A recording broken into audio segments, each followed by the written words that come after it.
Muito bem-vindos à nossa videoaula de língua portuguesa. Eu sou o Fábio, professor de língua portuguesa do Sistema Positivo de Ensino. E hoje vamos continuar falando sobre os verbos e os estudos sobre esse conteúdo. Tranquilo?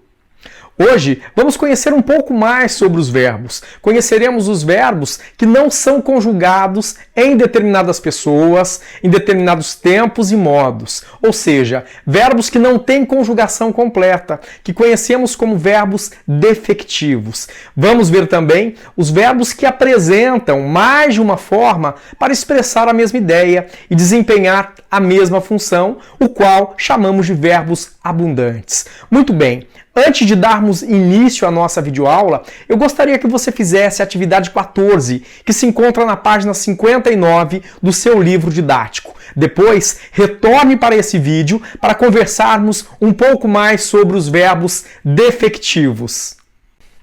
Então, você deve ter percebido que um dos personagens da tira, o João, titubeou ao responder a pergunta feita pelo outro personagem, não foi? E João teve essa atitude justamente porque a forma verbal, demulo, ela não existe na língua portuguesa. Quando os verbos não são conjugados em determinadas pessoas, em determinados tempos, em determinados modos, nós vamos chamar esses verbos de verbos defectivos. Nesse caso, especificamente, o verbo demolir, ele não apresenta a flexão de primeira pessoa do singular, do presente e do indicativo. E para nos expressarmos com o intuito de mantermos o mesmo sentido da mensagem, nós precisamos substituir esse verbo por uma outra expressão equivalente, como, por exemplo, derrubar ou até mesmo pôr ou colocar abaixo.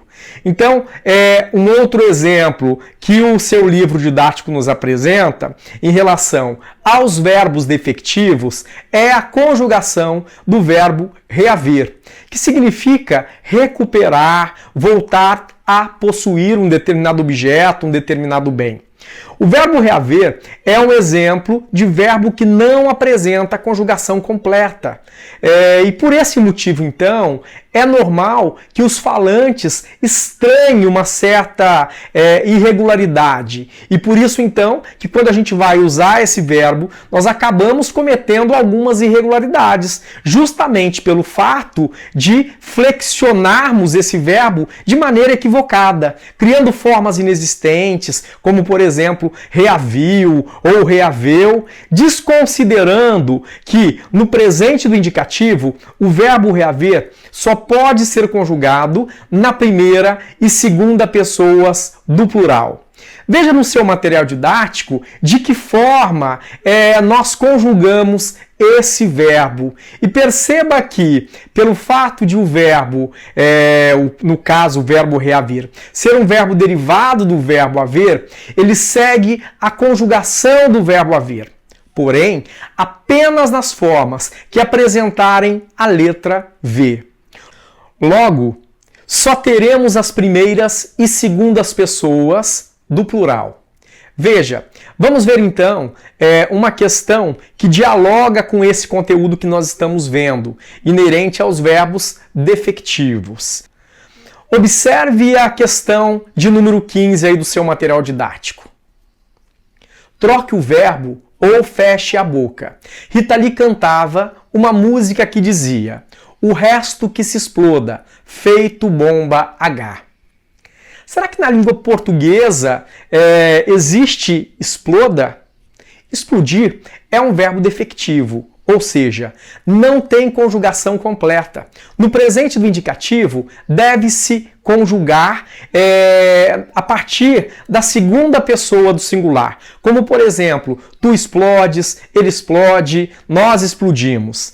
Mas muita gente não sabe da existência dos verbos defectivos e certamente conjuga esse verbo em todas as pessoas. Então nós temos aí um texto do Pasquale Cipro Neto e vamos ver lá o seguinte enunciado. A alternativa que exemplifica o que foi expresso no último período é: letra A. Houveram dificuldades na resolução da questão? Letra B. Ficaremos felizes se vocês mantiverem a calma? Letra C. É preciso fazer contas para que a prestação caiba no orçamento? Letra D. Empresário reaver judicialmente a posse de seu imóvel? Letra E. Polícia deteu quase 60 torcedores nas imediações do Morumbi. Nós então podemos observar que a única frase que apresenta desvio gramatical em relação à indevida, no caso, em relação aí ao verbo defectivo, é na alternativa D. E por que isso? Porque nós vimos que esse verbo ele não existe na primeira, não é? E também nas segundas pessoas do plural. Logo, não poderia ser conjugado na terceira pessoa do singular, uma vez que essa forma verbal ela não existe. Nós também podemos observar que as alternativas A e a alternativa E também apresentam incorreções em relação à norma padrão, pois temos em A a concordância do verbo houveram, que jamais poderia estar no plural, por ser um verbo impessoal, e também na alternativa E, que o correto seria polícia deteve e não deteu. Pois como esse verbo é derivado do verbo ter, a conjugação segue o mesmo padrão do verbo ter. Logo, a forma teu, no caso ali da conjugação do verbo ter, não existe. Então, nós não podemos dizer que ele teu, conforme a gente visualiza nessa questão.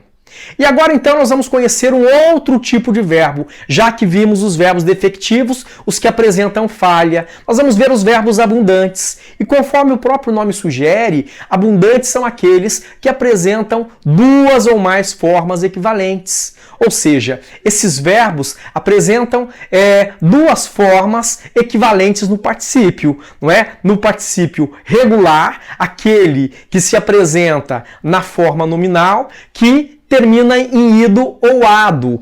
Todo particípio que termina em ido ou ado, nós vamos dizer que é um particípio regular. Por exemplo, achado, morrido, imprimido e tantos outros verbos aí que nós conhecemos. Já o particípio irregular, conforme o próprio nome já diz, ele na verdade não apresenta uma regularidade. Não há um modelo padrão e por isso é que nós vamos chamá-lo de verbos irregulares. Então, por exemplo, nós temos aí o verbo eleger, que na forma, digamos que regular, a gente pode dizer que é elegido. E na forma irregular, nós podemos dizer que ele é o quê? Eleito.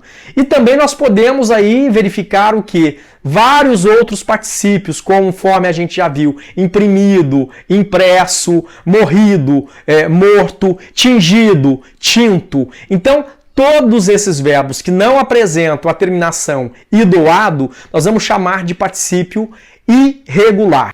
Lembrando bem que nem todos os particípios apresentam duas formas. Há particípios que têm apenas uma única forma, mas para os que têm as duas formas, o uso é muito tranquilo, é bem simples. Veja lá, sempre que nós vamos usar a forma nominal do particípio, nós precisamos usar o quê? Também um verbo auxiliar. Ou seja, um verbo que vai acompanhar esse particípio. Observe que no texto aí, nos dois textos que aparecem na questão 16, nós temos lá dois exemplos do emprego desses verbos abundantes, ou seja, o emprego de duas formas do particípio. Veja lá na sexta linha do primeiro texto a seguinte passagem: queria ter aceitado a vida como ela é. E depois no segundo texto nós temos a seguinte passagem, olha lá, ó. Ele é aceito em ampla rede credenciada. Vocês perceberam que temos aí duas formas do particípio, aceitado e aceito? Então vocês viram também que com o verbo aceitado foi usado o verbo auxiliar ter. E com o verbo aceito foi utilizado o verbo ser, que no caso está conjugado na terceira pessoa do singular, uma vez que tem como referente ele. Então a regra é muito clara. Se tivermos os verbos ter e haver como auxiliares, nós devemos empregar o particípio regular, que é justamente aquele que termina em ido ou ado. Então, veja bem aí, no exemplo que nós temos lá o seguinte fragmento, ó. Queria ter aceitado. Eu tenho ali um verbo auxiliar, que é o verbo ter.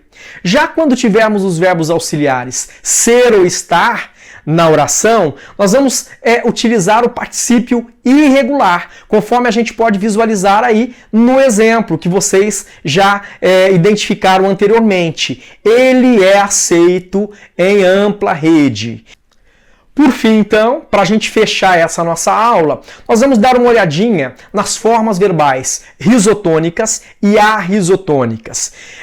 Vejam que as formas verbais risotônicas são aquelas formas cujo acento vai recair no radical. Ou seja, aquelas nas quais o acento tônico, o acento que nós, digamos que pronunciamos com mais força, a sílaba que nós pronunciamos com mais força, encontra-se no radical, conforme a gente pode identificar no exemplo. Veja que a sílaba mais forte da palavra, ela está onde? Ela está recaída na raiz do verbo. Veja só, levo, levas. Observem que ao pronunciarmos esta palavra, nós certamente vamos fazer, digamos que um esforço maior na primeira sílaba que está no radical da palavra. Já a forma arrisotônica é o contrário. Veja que temos o prefixo ar, que denota a negação. E assim, nós podemos inferir que o acento tônico não sobrecai no radical, mas sim fora do radical, que no caso é leve. Por hoje é somente isso. Chegamos aí ao final de mais uma videoaula e agora é hora de colocarmos em prática tudo que a gente aprendeu hoje aqui. Então eu sugiro que você termine a trilha da unidade 10, referente aos verbos, especificamente lá naquela parte da avaliação, pois anteriormente você já fez as outras etapas, e também faça as atividades de 17 a 26, que se encontram no seu livro de atividades, entre as páginas 15 e 16. Bons estudos e até a próxima!